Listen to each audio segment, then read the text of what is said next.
이렇게 외우시면 되겠습니다. 우리는 성령 세례를 받아야만 합니다. 네, 성령 세례를 어떻게 받아야 할까?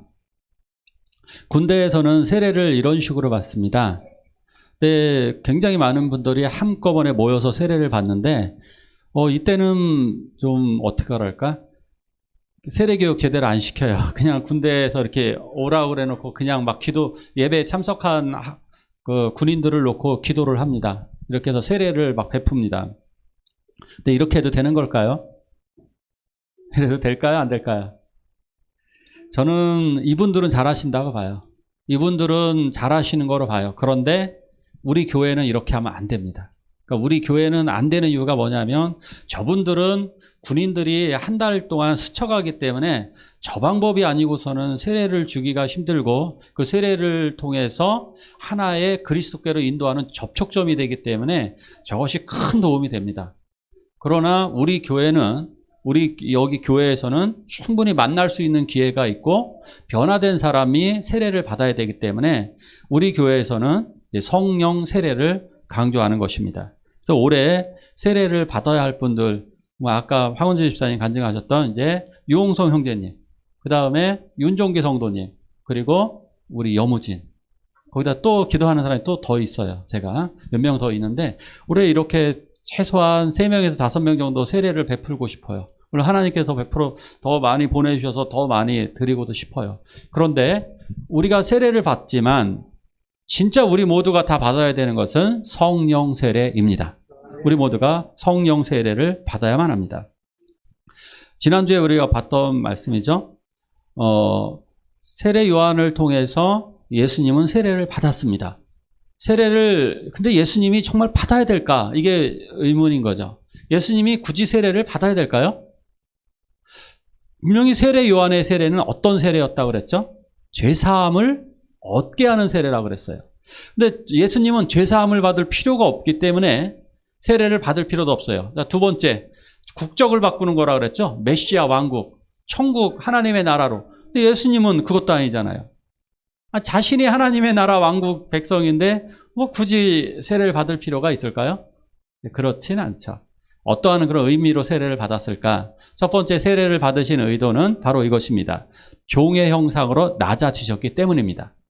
사람의 모양으로 나타나셨고 죽기까지 복종하신 종의 형체를 가지셨기 때문에 사람의 모습으로 오신 예수 그리스도는 세례를 받으셔야 했던 것입니다. 사람의 모습으로 낮아지심을 보여주신 거예요. 그리고 두 번째는 자기가 1호로 세례를 받으심으로 말미암아 천국의 문을 여신 것입니다. 할렐루야. 자기 스스로 먼저 받으셔야 천국의 문이 열리게 되는 것입니다. 이건 마치 이렇게 이야기를 하실 수가 있습니다. 이거 같이 한번 볼까요? 같이 봅니다. 시작.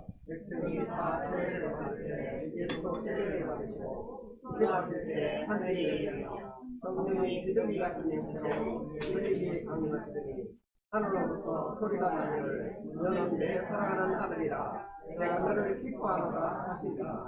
아멘. 예수님이 세례를 받으신 다음에 제일 먼저 무엇을 했을까? 1번 파티, 2번 식사. 배도 고프시고 그러실 테니까. 근데 그거 아니었습니다. 예수님은 세례를 받으시고 제일 먼저 하신 것은 기도하신 것입니다. 예수님이 기도하시자 하늘이 열렸습니다. 하늘이 열렸다라고 하는 그것은 이제 구원의 서막을 의미합니다. 마치 연극을 시작할 때 착 1막 문이 열리면서 그 커튼이 탁 열리면서 제1막이 시작되어지고 서막이 시작되어지듯이 이게 하늘이 열림으로써 하나님의 구원이 시작된 것을 모든 사람들에게 보여지게 된 것입니다. 이사야 64장에는 이런 말씀이 있습니다. 원컨대 주는 하늘을 가르고 강림하시고 주의 앞에서 산들로 진동하기를. 하늘을 가르고 여호와 하나님이 강림하셨습니다. 하나님이 이러한 모습으로 강림하실 때가 있습니다. 예수 그리스도도 하늘을 가르고 강림하신 것입니다. 예수 그리스도가 근본 하나님의 본체시나 자기가 동등됨을 취할 것으로 여기지 아니하시고 자기 형체를 사람의 몸으로 종의 모습으로 나타나셔서 이 세상에 강림하신 것입니다. 주님이 사람의 모습으로 강림하셨습니다. 그래서 이제는 이 세상이 절망의 세상이었는데 절망의 세상이 소망의 세상으로 바뀌게 된 것입니다. 할렐루야. 이 놀라운 것입니다. 하나님은 우리들의 기도에 응답하십니다. 예수님의 기도에 응답하시기 위하여서 하늘 문을 열어주셨습니다. 그래서 우리가 기도할 때 하늘 문이 열리는 겁니다. 그래서 하늘 문이 열리고 은혜의 빗줄기가 우리에게 쏟아지도록 우리가 기도로 시작하셔야 됩니다. 그래서 교회 오기 전에도 대안에게 일어나서 기도 같이 하자.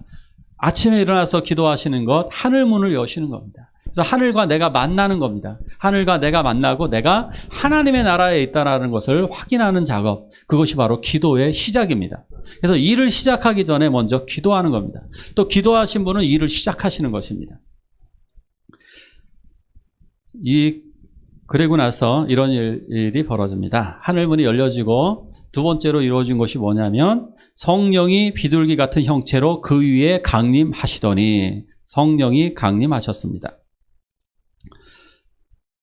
참 희한하죠.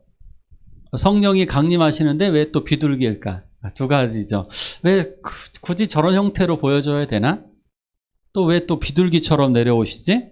이게 참 의문입니다. 이것은 눈에 보여지심으로 성령이 임하셨다라는 걸 확실히 알게 하기 위함인 거예요. 주변 사람들에게 이건 보여졌습니다. 특별히 누구에게 보여졌느냐면 세례 요한에게 분명히 보여졌습니다. 세례 요한에게 그랬어요. 누구든지 그 성령이 그 위에 머무시는 것을 보거든 그가 성령으로 세례를 주는 분임을 알라. 성령이 머무는 것을 보아야 돼요. 근데 영이신 성령님을 우리가 볼 수가 없어요. 그렇기 때문에 비둘기 같은 형태로다가 보여주시게 되신 것입니다. 하나님은 이렇게 성령의 모습을 여러 가지로 보여주실 때가 있어요. 하나님이 나타나실 때 지진으로 나타나시기도 하고 바람으로 임하시기도 하고 번개 같은 모습으로 임하시기도 하고 어떨 때는 불꽃과 같은 모습으로 오순절 마가다락방에서 주의 제자들이 열심으로 함께 합심으로 기도할 때 성령이 불꽃으로 나타나셨어요. 불의 혀가 갈라지는 것 같았다. 불의 혀가 갈라지는 것 같은 형태로다가 임하셔서 그들이 확실히 보았습니다. 예수 그리스도가 우리들에게 오셔서 구원의 확신을 주실 때 성령을 받을 때 가시적인 형태로다가 일어날 때가 굉장히 많습니다. 다 그렇지는 않지만 일반적으로 그렇게 보여질 때도 굉장히 많습니다. 그래서 어떤 분들에게는 방언으로, 어떤 분들은 입신을 하기도 하죠. 입신이 뭐냐면 절도를 합니다. 갑자기 딱 절도를 해서 천국을 경험하는 경우도 있어요. 저는 이런 경우 굉장히 많이 봤어요. 입신하는 경우. 또 어떤 분들은 어떤 일이 일어납니까? 어떤 분들은 환상으로 보여지기도 하죠. 홍 집사님도 옛날에 환상 보셨다 그런 걸 알고 있는데 환상으로 임하시는 분들도 많이 있어요. 저도 환상도 경험한 적도 있고 환상으로 보여질 때도 있고 또 어떤 분들은 병고침 같은 기도할 때 병고침으로 드러나기도 해요. 또 어떤 분들은요, 실제적으로 어떠한 특이한 현상이 보여지기도 합니다. 그러니까 미국에 사는 어떤 성도님은 완전히 이성주의자였대. 그냥 철저한 과학주의자여서 예수님을 믿지 않았답니다. 절대 믿지 않았는데 나는 죽으면 죽었지 예수 안 믿겠다고 뭐 손에 장을 짓겠다 그런 식으로까지 표현할 정도로 아주 독종이었습니다. 그런데 그 사람이 그 친구 목사님이 그래? 나는 그럼 너를 위해 기도할게. 누가 이기나 보자. 누가 이겼을까요? 이분이 어느 날요 수영장을 이렇게 물끄러미 바라보고 있는데 수영장에서 예수님의 얼굴이 보이더랍니다. 물결 속에 이거 뭐야? 아니겠지 하고 그 다음날 봤는데 수영장에 예수님 모습이 또 보이더래요. 내가 미쳤나? 그 다음에 화장실을 갔는데 화장실 그쪽에서 또 하나님이 보이더라고요. 이거 내가 정말 미쳤구나. 그리고 그 다음 날은 좀 정신을 바싹 차리고 하늘을 봤는데 또 하늘에서 또 예수님의 형상이 보이더라고요. 이 사람이 일주일 동안 이런 경험을 하고 나서 예수님이 계시는구나. 그때부터 예수 믿기로 결정을 했다는 거예요. 놀라워요. 우리 하나님의 모습이 이렇게 다양한 모습으로 우리들에게 드러나게 됩니다. 그런데 또 이렇게만 보여지는 것이 아니라 어떤 분들은 잔잔한 물결처럼 없어요. 어떤 현상이 하나도 없는데 여기 촉촉히 적셔와요. 그냥 감동으로 오시는 분들이 있어요. 믿음으로 딱 와서 감동이 되어서. 그래서 설교 말씀을 들을 때 감동이 와요. 찬양을 부를 때도 감동이 와요. 또 기도할 때 성령이 내적으로 임하시기도 하는 거예요. 우리 다양한 모습으로 이렇게 나타나시는 성령님인데 그러면 또 왜 비둘기냐?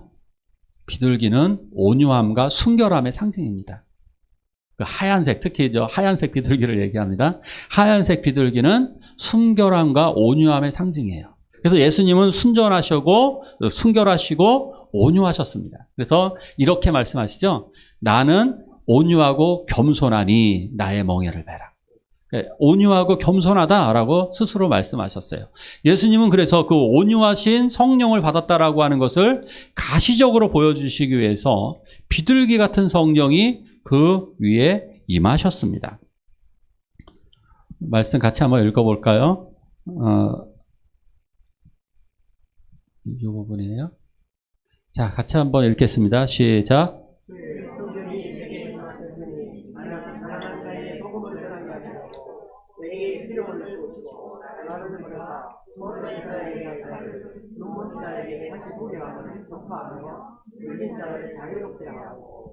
아멘.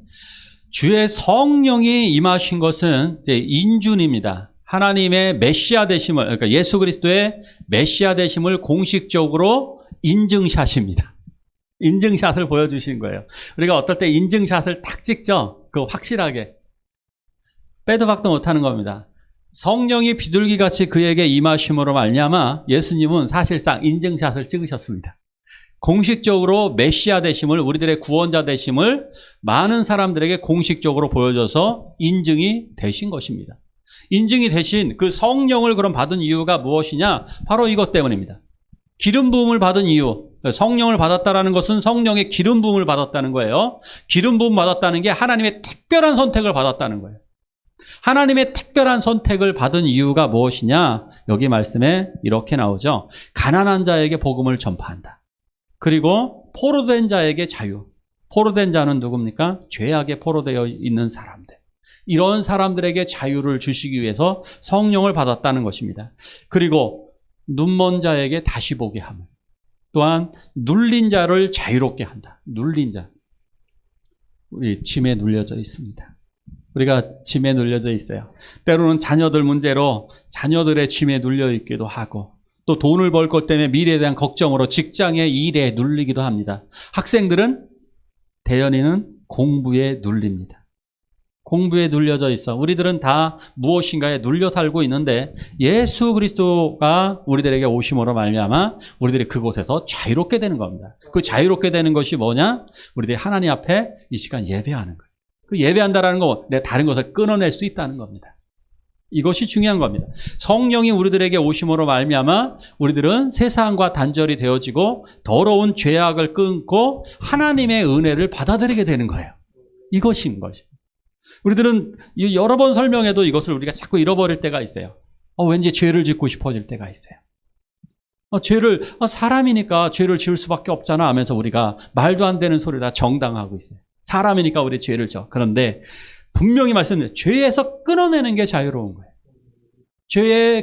계속 죄를 짓는 이유를 중독이라 그러는 거예요. 중독. 우리는 무엇인가에 중독되어 있어요. 게임에 중독되어져 있기도 하고, 가장 심한 건 돈에 중독되어져 있어요. 일 중독에 걸린 분들도 있죠. 돈에 상관없이 그냥 무조건 일하시는 분들. 이런 분들도 다 중독인 거예요. 학생들은 젊은 사람들은 게임에 중독되어 있고, 지금은 온 인류가 유튜브에 중독되어져 있습니다. 우리 다 중독되어져 있어요.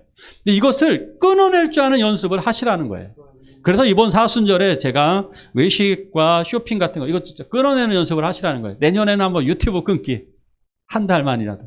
왜? 끊어내는 연습을 하셔야 돼요. 내가 조절할 줄 알아야 되는 거예요. 그게 중요한 거예요. 내가 조절할 수 있을 때 그것은 내 것이 되는 거예요. 유튜브는 내 것이 될 수 있어요. 게임도 내 것이 될 수가 있어요. 게임도 다 나쁜 거 아닙니다. 게임을 하면 머리가 좋아집니다. 게임을 하면요, 컴퓨터 활용 능력이 좋아지고요, 핸드폰 활용 능력도 좋아집니다. 그런데 많이 하니까 중독이 되는 거예요. 많이 하니까 나쁜 거예요. 스트레스가 해소되는 게 아니라 스트레스 더 받는 거예요. 많이 하면. 우리가 조절할 줄 아는 능력, 죄를 끊어낼 줄 아는 것, 이것이 성령을 받게 되면 성령의 사람으로 방향을 그쪽으로 바라보게 되는 거예요. 하늘로부터 소리가 났습니다. 같이 보면 여기서 이런 소리가 나죠. 너는 내 사랑하는 아들이라 내가 너를 기뻐하노라. 사랑하는 아들, 하나님의 공식적인 완전한 선언입니다.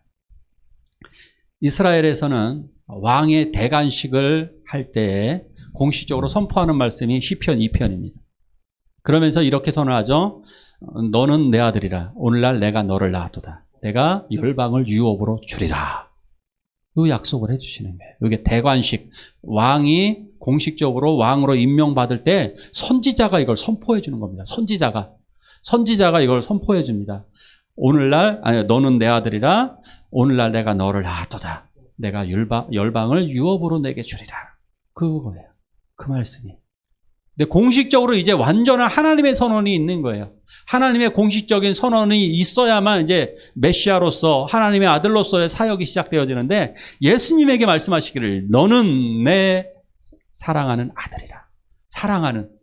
그냥 아들이 아니라 너는 내 아들이라 정도가 아니라 사랑하는 이 단어가 아가페토스. 가장 지고한 사랑, 숭고한 사랑으로 내가 너를 사랑한다. 이렇게 말씀하시는 거예요. 그러면서 내가 너를 기뻐하노라. 그 사역을 기쁨으로 인준하시겠다는 것입니다. 이것을 오늘 예수 믿는 사람들, 성령 세례를 받은 사람들에게 하나님이 하시는 말씀. 그래서 성령 세례를 받으면 어떤 마음이 드느냐면 성령 세례를 내가 받았냐 안 받았느냐 여러 가지가 있겠지만 첫 번째가 예수 그리스도에 대한 구원의 확신이에요. 믿음. 난 예수가 믿어져요. 두 번째로다가 하나님에 대한 사랑이 내게 느껴지는 거예요. 그래서 우리가 참 말할 때도 정말 하나님이 나를 사랑하셔. 그분들 구원의 확신이 있는 거예요. 그분은 믿는 사람인 게 확실히 성령 세례 받음이 드러나는 거예요. 왜? 성령 세례 받은 분들은 사랑한다라고 하는 그 사랑이 느껴지는 거예요. 이 사랑이. 내 사랑하는 그 지고하신 그 높은 영원한 사랑, 그 아가페의 그 사랑이, 그 놀라운 사랑이 나를 사랑하는 너는 내 사랑하는 아들이야. 내 딸이야. 라는 그 음성이 들릴 때 우리의 마음이 큰 기쁨이 넘치게 되는 겁니다. 그래서 믿음이 좋을 때는 성령 충만할 때 이거 하나 가지고도 되게 좋아요. 그죠? 다른 거 다 필요 없어요. 이거 하나만 가지고도 내가 가난해도 병이 들어도 그래도 상관없어요. 하나님이 나를 사랑하시 이거 하나만으로 충분한 분들 진짜 있어요. 많아요. 우리 성령 충만할 때 이런 것을 경험하게 돼요. 그렇기 때문에 우리가 성령 충만을 구하라 그러잖아요. 성령 충만은 뭐냐? 성령님이 나를 전적으로 인도해 주세요. 전적으로 내 삶에서 느끼게 해주세요. 내가 성령을 느끼고 성령과 교류하고 교통하면서 그래서 그 안에서 우리가 기쁨을 누리게 되는 거예요. 오늘 이 말씀 너무너무 좋잖아요. 우리들에게 들려주신 말씀입니다. 저도 아이들에게 그런 소리를 들을 때가 있어요. 저는 그렇게 잘 우울해하거나 지쳐있고 그러지 않아요. 그런데 은율이가 이런 소리를 선율이보다 좀 잘해요. 아빠, 제가 있잖아요. 이거를 선율이보다 은율이가 조금 더 잘해요. 선율이도 하긴 하는데 선율이는 결정적일 때 한마디 5년에 한 번씩 아빠 사랑해요 이런 식으로 5년에 한 번 정도 얘기한다 그러면 은율이는 가끔 몇 달에 한 번 정도 아빠 제가 있잖아요. 다 그러잖아요. 제가 있잖아요. 힘내세요. 이게 되게 좋은 거예요. 내가 있잖아요. 사랑한다라는 거예요. 아이가 나를 사랑한다라고 하는 것을 확인할 때 너무 기쁩니다. 그런데 우리들이 정말 기뻐야 되는 것, 하나님이 나를 사랑하신다는 걸 확인하는 것. 엄마 아빠가 나를 정말로 깊이 사랑하고 있다는 것을 우리가 느낄 때에 그것으로 인해서 우리가 사역을 시작할 수 있는 힘이 되는 겁니다. 아이들 때문에도 내가 살아가야 될 힘을 얻습니다. 그죠? 아이들 때문에 내가 얘네들을 먹여 살리고 책임져야 되겠다라고 하는 그 책임감을 느끼듯이 하나님이 우리를 인준해 주실 때 내가 너를 기뻐한다라고 하는 것은 내가 너의 하는 일을 내가 걸어가는 그 길을 나는 기뻐한다. 기쁨으로 승인하겠다는 얘기입니다. 하나님이. 우리 사랑하시는 주의 자녀들이 하나님의 일을 걸어가는 것 아까 간증해 주셨던 대로 이제 국공립 어린이집 하는 것 그런 모든 것들 하나님이 인준해 주시고 이제 하나님이 나의 갈 길을 열어주시고 나를 인도하신다. 그래서 내가 너가 하는 일을 기뻐하노라. 근데 우리가 이런 일을 해야 되는 거예요. 우리가 해야 될 일들이 뭐냐? 하나님이 정말 기뻐하시는 일인가? 자기가 인기를 얻기 위한 그런 그런 것 때문에 연예인 되려고 하는 사람도 있잖아요. 그런 것 때문에 성공하려고 하는 사람도 있잖아요. 자기가 편안하기 위해서 돈 벌려고 하는 분들도 있잖아요. 그 잘못된 거예요. 그런데 그것이 하나님을 기쁘시게 하는 일이냐. 하나님이 우리를 기뻐하시는데 우리는 하나님이 기뻐하시는 일을 하고 있는가? 한번 우리들 자신을 잘 돌아보셔야 될 것입니다. 예수님은 일평생 예수님은 살아가실 때 일평생 기도하는 삶을 사셨습니다. 오늘 제목이 이거죠. 성령 세례를 어떻게 받아야 될까? 예수님은 성령 세례를 어떻게 받으셨을까요? 예수님은 성령 세례 받으실 때 겸손히 기도하셨어요. 첫째가 세례를 겸손하게 받으셨어요. 그죠? 세례를 받기 위해서는 세례 요한에게 의탁을 해야 되는 거예요. 자기 몸을 맡겨야 되는 거예요. 그래서 겸손히 세례를 받으신 거예요. 겸손하게 세례를 받으시고 하나님 앞에 예수님 언제나 그렇듯이 진실하게 기도하실 때 성령을 받았습니다. 우리가 성령을 받을 수 있는 것, 성령 세례를 받아야 하는 것, 나를 하나님께 맡기는 거예요. 그래서 겸손하게 하나님께 의탁하며 기도하는 거예요. 겸손은 하나님께 의탁하는 거라고 그랬죠. 겸손한 자는 기도할 수밖에 없어요. 왜? 나의 힘으로 안 되기 때문에. 그러나 교만한 자는 기도하지 않습니다. 왜? 자기 힘으로 살아갈 수 있으니까. 그러기에 우리들은 겸손히 기도하며 그리고 간절히 하나님 앞에 기도할 때 하나님께서 하늘 문을 여시고 성령을 우리들에게 주실 줄 믿습니다. 이 시간 함께 기도하실 때 겸손히 성령님의 임재를 기도하시고 두 번째는 겸손한 기도가 나의 삶이 될 수 있도록 하나님 앞에 기도하시겠습니다. 하나님 아버지,